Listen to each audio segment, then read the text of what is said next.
सुंदरकांड का पाठ घर में करवा रहे हैं और पंडित जी को फोन लगा कर कह रहे हैं सबको मजा आना चाहिए। अब तुम पाठ करा रहे हो कि अब हम बोले व्यासपीठ से अच्छा थोड़ी ना लगेगा। अब बोलो री जीजियो सही है कि गलत है, और जीजा तुम भी बोलो रे सही है कि गलत है। अब ऐसी बात हम कहें अच्छा लगे? सुंदरकांड का पाठ करा रहे हैं और पंडित जी को फोन लगा के कह रहे हैं सबको मजा आना चाहिए। महाराज हम तो बहुत सारे सुंदरकांड करने वाले थे, परंतु हमने तुम्हारा सुना था कि तुम सुंदरकांड में बहुत मजा ला देते हो, इसलिए हम तुमसे करा रहे हैं,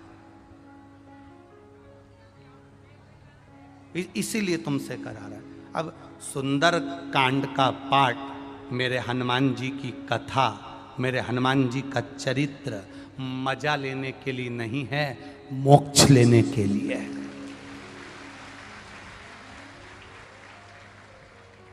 ये मजा करने का विषय नहीं है, ये मोक्ष पाने का विषय।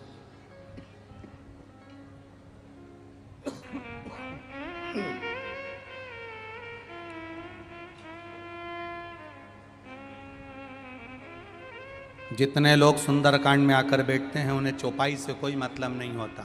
उन्हें तो बस महाराज ने भजन गाया और इन्होंने नाचना प्रारंभ करा। जिस सुंदरकांड में लोग ज़्यादा नाच लें समझ लो वो सुंदरकांड सफल हो गया। नहीं, शिव महापुराण की कथा कहती है भगवान शंकर का एक अंश अवतार है मेरे श्री हनुमान जी महाराज। जब आप हनुमान जी के नाम का उच्चारण करें, जब आप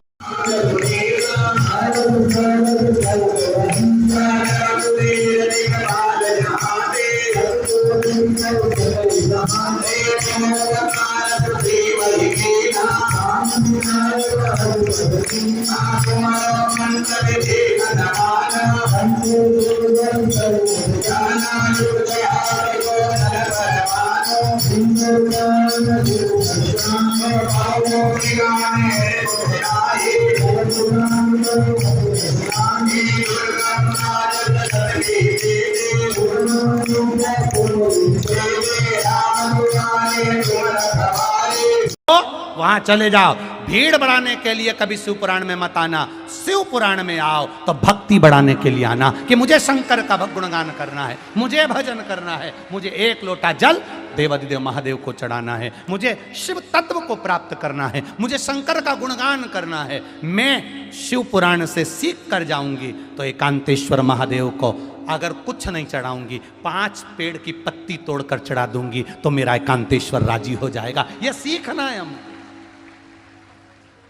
और मेरा विश्वास कहता है जितने लोग आस्था चैनल पर कथा सुन रहे हैं, जितने फेसबुक यूट्यूब पर कथा सुन रहे हैं और जितने छत्तीसगढ़ की इस भिलाई की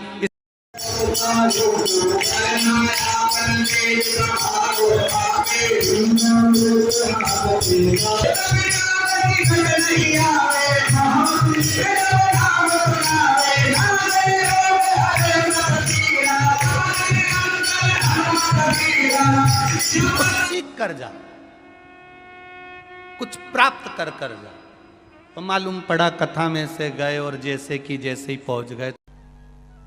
रामचरितमानस में एक बड़ी सुंदर बात आती है कि एक राजा जब वन में गया तो एक राजा जो अपनी सत्ता को हार चुका था वो संत बनकर बैठा हुआ था। बोलो बैठा था, संत बनकर बैठा हुआ था। और उसने कह दिया था राजन तुम अपने नगर में ब्राह्मणों का भोजन रखिए, सारे ब्राह्मणों को भोजन करने बुलाइए, उनका भोजन मैं बनाऊंगा। ये रामचरितमानस में लिखा हुआ है, उनका भोजन मैं बनाऊंगा, मैं आऊंगा और भोजन तैयार करूंगा। और वो आया, भोजन बनाने के लिए बैठा। उसने क्या करा था, उस भोजन में मांस मिला दिया, उस भोजन में मांस मिला दिया।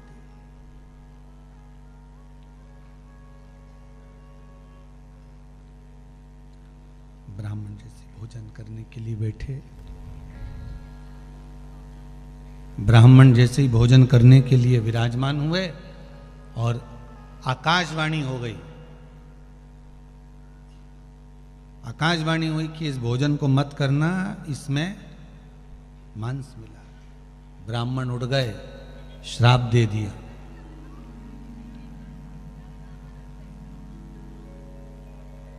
कि तुम हमें यह मांस मिला हुआ भोजन करा रहे थे, श्राप दे दिया। जिसने बनाया उसको भी और जिसने खिलाया उसको।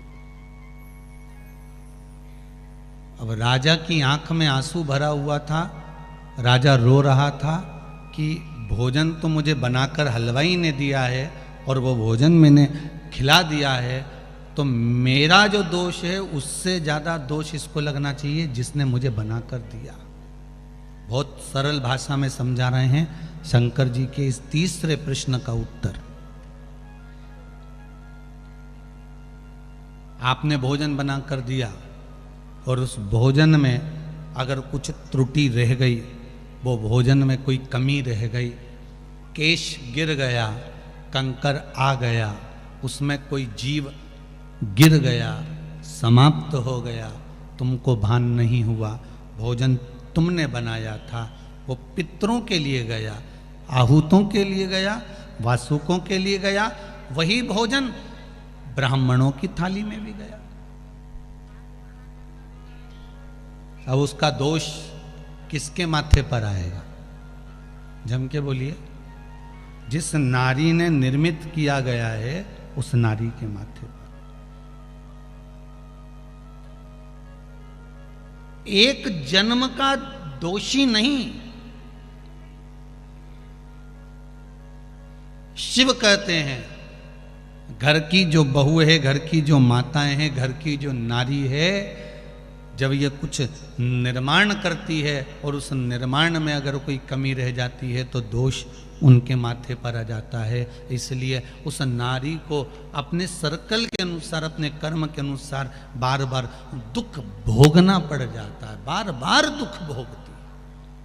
श्री शिवाय नमस्तुभ्यम। विमला दुबे भक्ति चैनल में आप सभी का बहुत बहुत स्वागत अभिनंदन है। तो गुरु भगवान जी बताते हैं कि जब भी रामचरितमानस घर पे करें या कहीं मंदिर कहीं भी करें तो ये सोच कर ना करें कि आनंद आएगा कोई पार्टी अगर आपके घर मज़ा लेना है तो अपने भक्ति में मज़ा लीजिए और भक्ति भाव से आप रामचरितमानस का पाठ करें, ना कि किसी पार्टी को ये सोच कर करें कि कोई पार्टी आएगी तो बहुत अच्छे। हाँ, लोग आते हैं, बहुत अच्छा सुनाते हैं और हम लोग भी उसी में मंत्रमुग्ध हो जाते हैं, ये बात सही है। लेकिन आप लोग भक्ति से पूजन करें तो गुरु भगवान के बताए हुए आप लोग को सब अच्छे लगे होंगे तो ज़्यादा से ज़्यादा शेयर करें, लाइक कमेंट ज़रूर करें, बेल आइकन दबाना आप लोग बिल्कुल ना भूलें। दर्शकों, वीडियो अच्छा लगे तो कमेंट में जय श्री राम ज़रूर लिखिएगा।